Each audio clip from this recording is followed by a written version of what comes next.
8 months ago, moved by what we were witnessing in the American president, we joined 25 other psychiatrists and mental health experts in putting our concerns into a book, The Dangerous Case of Donald Trump. We believed Trump's mental state presented a danger to the public and felt we had a duty to warn them. We intended the book, which became a bestseller, as a service, putting the royalties into a fund for public good.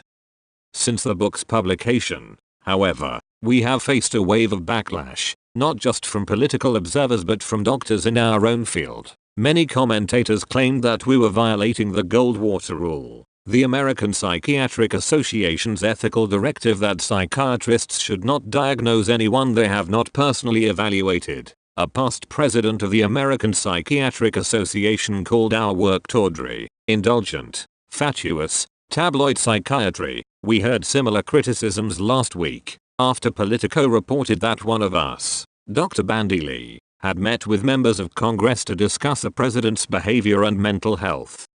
But these criticisms get two things wrong. First, that we are violating the Goldwater Rule, and second, that we should avoid talking about the president's mental health without diagnosing Trump in a specific way, as the Goldwater Rule prohibits. It is not only acceptable but vitally necessary to have a public conversation about mental state of our nation's leader. When the American Psychiatric Association created the Goldwater Rule in 1973, in reaction to an article in Fact magazine citing hundreds of psychiatrists who had said Republican candidate Barry Goldwater was unfit to be president, the association was rightly concerned that the profession's reputation would be harmed by careless opinions made in public. But the APA recently decided to interpret the rule more strictly, where previously it forbade only diagnosis from afar. As of March 2017, the association says it prohibits any commenting on the mental health of a public figure. Orthopedists, cardiologists and other medical authorities can enlighten the public about health issues that affect public figures, such as heart conditions, but physicians with specific training and experience in mental disorders cannot. By fiat of the APA, the Goldwater Rule has effectively turned into a gag rule. The Goldwater Rule, in its original conception, served an important purpose, one that our writings and speeches have not undermined. All 27 experts who contributed to The Dangerous Case of Donald Trump took pains not to diagnose the president in the book. Bandy, who edited the book, is a strong proponent of the Goldwater Rule and particularly opposes modifying it under political pressure. A formal psychiatric diagnosis is reached after careful study of the patient, including taking a history, performing a physical, reviewing lab results and history of past illnesses and treatments, and obtaining supplementary perspectives from close family members. A diagnosis forms the basis for a treatment plan individually designed for that patient's future care. An individual's dangerousness, however, can be reliably assessed by interviewing co-workers and intimates, reviewing the individual's past statements and behaviors, reviewing police reports and, crucially, assessing context. While an in-person interview can be quite useful, it is not strictly required to assess danger. Furthermore, we are not interested in Trump's personal issues, which are his private affair. We comment on the traits of the president only in relation to the public office he holds, and with the express interest of educating and warning the public against danger.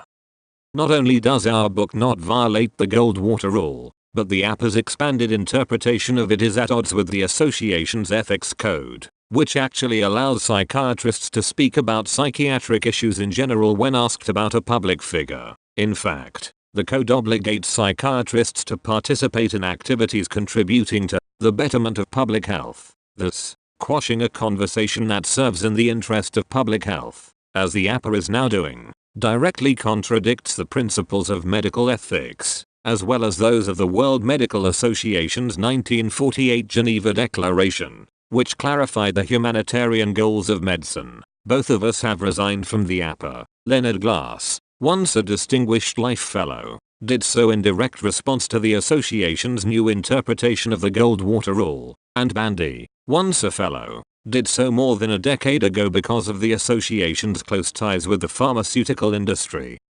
It was with all of this in mind that Bandy, along with the psychiatrist James Gilligan, agreed to meet last month with a dozen members of Congress, all but one of them Democrats, A former member had originally asked her to testify before all of Congress, but when this was delayed, a former assistant U.S. attorney arranged for her to meet with members individually. By meeting with lawmakers, she was abiding by the APA's ethical guidelines, which precede the Goldwater Rule and instruct psychiatrists to serve society by advising and consulting with the executive, legislative, and judiciary branches of the government. In these meetings, she discussed purely medical matters without partisan affiliation or investment in a certain political outcome, which is for lawmakers to decide.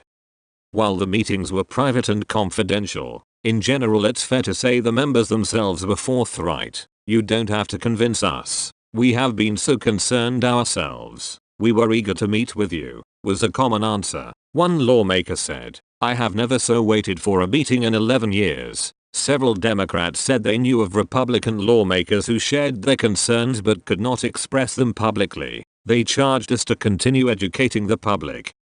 Any president's mental health is inextricably tied to our health as a society, and, in this case, Trump's mental state poses a serious danger that we must be willing to discuss and address. As Bandy told members of Congress, a few signs of this danger are verbal aggressiveness, boasting about sexual assaults, inciting violence in others, and the continual taunting of a hostile nation with nuclear weapons. Additional traits that are concerning are impulsiveness, recklessness, paranoia and rage reactions, a loose grip on reality with a poor understanding of consequences, a lack of empathy and belligerence toward others, and a constant need to demonstrate power. Trump's recent tweet insisting he is a very stable genius, in response to claims about his mental capacity in a recent book by journalist Michael Wolff, confirmed our concerns about Trump. He appears not to perceive how critical any defect in his mental sharpness could be, or how imperative it is that he protect the country before his own reputation.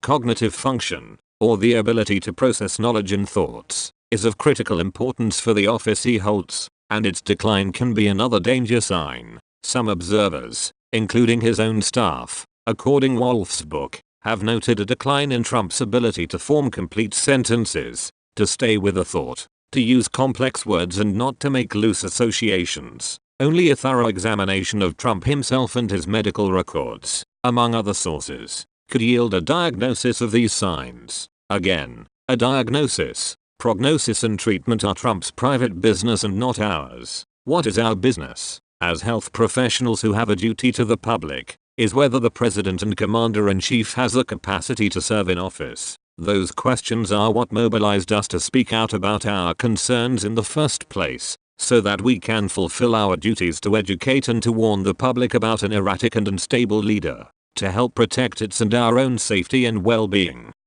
In early 20th century Germany, the sociologist Max Weber argued that intellectuals should not utter any political opinions or say anything that could remotely be regarded as partisan, a Goldwater Rule of sorts for the era. Under Nazism, not only psychiatrists but most German clergymen, professors, lawyers, doctors and other leading thinkers became passive enablers of some of the worst atrocities under a dangerous political leader who led their country into the worst disaster in its history. It was precisely in response to Nazism that the World Medical Association issued its Geneva Declaration. 70 years later, we must not forget the Declaration's commitment to the common good, and cannot stay silent.